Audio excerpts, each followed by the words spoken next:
Captain Vega. We are approaching the dead zone. Thank you, Lieutenant Ridley. Ensign Harper, status report. Navigation aids are still working. I estimate another 10 minutes before we cross into the dead zone fully. Very good. Spin up the optical sensors. The long-range array will be useless anyway. Yes, sir.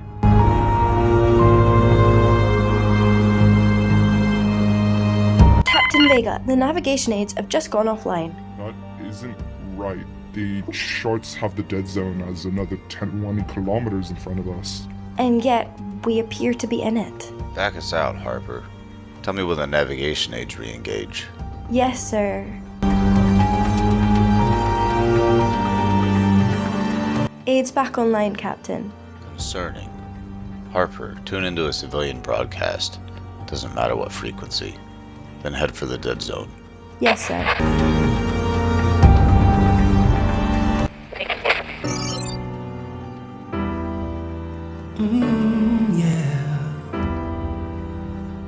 Time flies, close your eyes. Imagine you could see.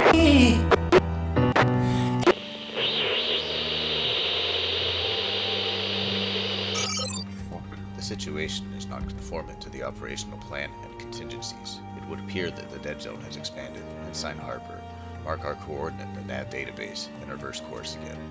Once we're out of the dead zone, we'll drop a data trove for the Commodore and then proceed with the mission.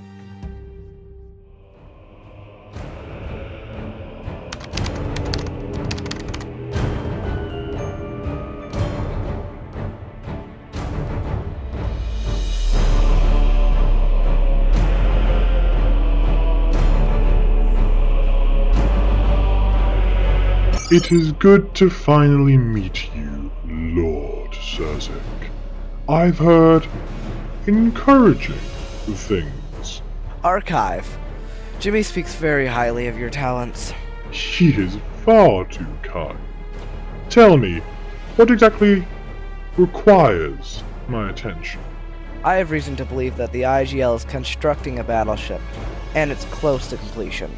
A ship of that scale would certainly change the balance.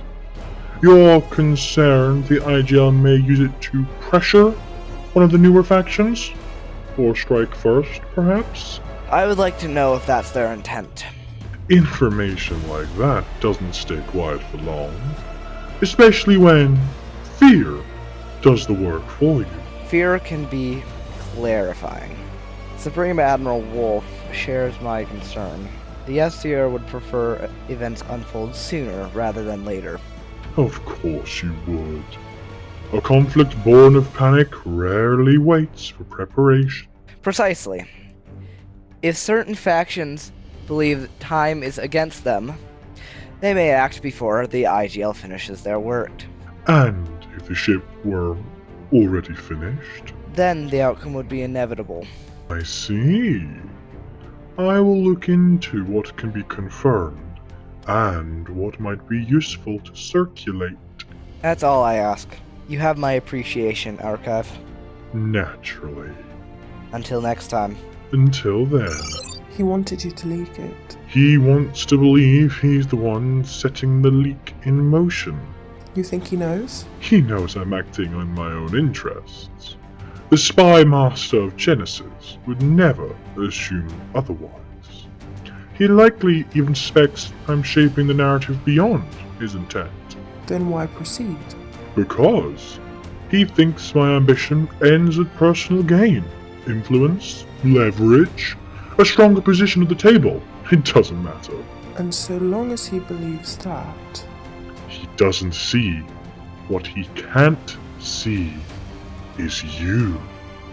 With Whisper in place, we aren't choosing sides. He's too knowledgeable in spy arts to manipulate directly. Best we can hope for is to misdirect him away from our true goals. Even with the leaked battleship intel, the Allied factions will still win this war. Yes, they must. Victory makes them predictable. And even if the IGL is to survive this, they'll be crippled, resources drained, fleets bloodied. They all will. They will all be too weak to interfere with what comes next. Our larger plans. Exactly. You've sacrificed a lot, Amy Light. I know the loss of your faction hurt you. It will all be worth it when the king returns to this system. And with the loose cannon of the IGL soon to be dealt with, little will stand in his way. Now leave me. I must make contact with the allied factions and ensure their war on the IGL goes ahead.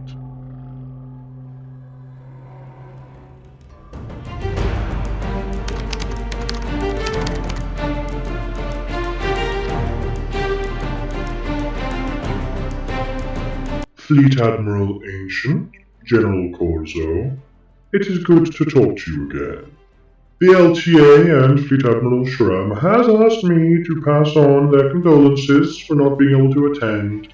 However, they are preparing their forces for the attack, and of course for across the system, so did not have time to take a shuttle over. The Independent Genesis Legion has a new battleship coming off the line. Final assembly has already begun. How long? Weeks, perhaps less. Once it's commissioned, your margin for success drops sharply. That ship would tip the balance. Exactly. Your window is closing. Push now, and I can promise you, you will overwhelm them before they can bring it to bear. Hesitate, and the cost multiplies, not to mention the IGL's ally TRR will jump to their defense. I will be in touch. Well, that settles the question of timing. Then we push. Full commitment. WHP is ready. The ADF has loaned me 2 squadrons to bolster our line strength, including a battlecruiser. This changes the equation nicely. I'm comfortable calling this a winning operation. They won't get the chance. We hit hard and early. WHP will handle TRR. We strike their headquarters, wipe out what few assets they have left. A decapitation strike. Precisely. And we let the narrative do some work for us. Have someone remind the public how the so-called Star Class performed in the Triton Civil War. Embarrassing, really. Hard to rally support behind a legacy like that. UCV will focus on the IGL itself. The FE and Lightborn will spearhead the assault. She will strike their production stations, mines first, then the factory on Sutem. No resources, no replacements. We'll starve the beast. Once it starts, there's no stopping it. A clean cause, or at least a believable one. WHP will be ready.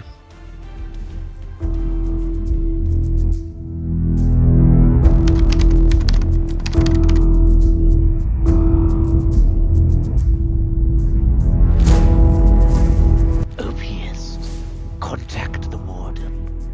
We have quests. My Warden. A most urgent relay message from the Abyssal Scout. An unknown vessel is within the dead zone. What? How did you let this happen? Our patrol should have caught them. What are they?